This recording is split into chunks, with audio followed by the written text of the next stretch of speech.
You can finally pre-order the iPhone X, the most expensive smartphone in the world, but you may have a hard time getting one in time for Christmas.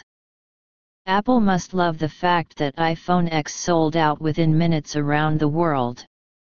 Some of its biggest rivals also must appreciate the iPhone's success. One of them is Samsung, tasked with manufacturing the iPhone X display, which is the most expensive component of the new handset. The other party that should be thrilled to see people buying the iPhone is Google.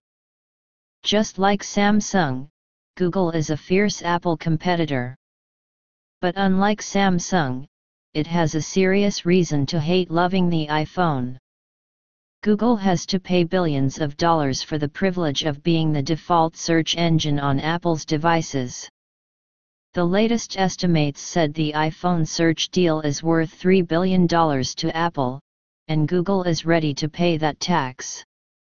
In fact, Google just confirmed that traffic acquisition costs, TAC, will increase because of changes in partner agreements, and Apple is believed to be the main such partner.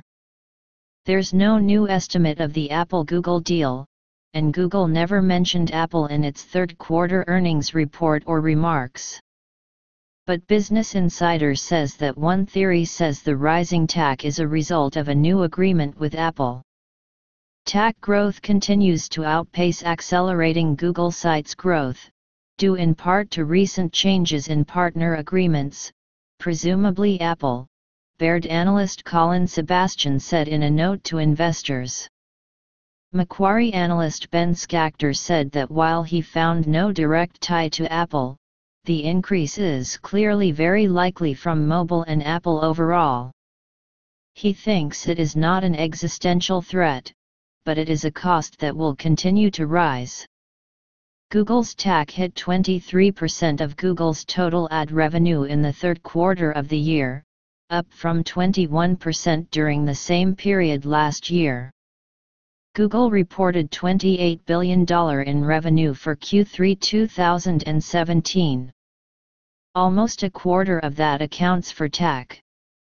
A Bloomberg Business Week report not too long ago said Google investors might be worried about the TAC, which is why Google is looking to make more hardware of its own. The Pixel 2 series, however, just proved that Google is not quite ready to make an iPhone rival. Ironically, Apple seems to be making more and more money from a company whose business model is to sell user data to advertisers, something that Apple criticized for a number of years now.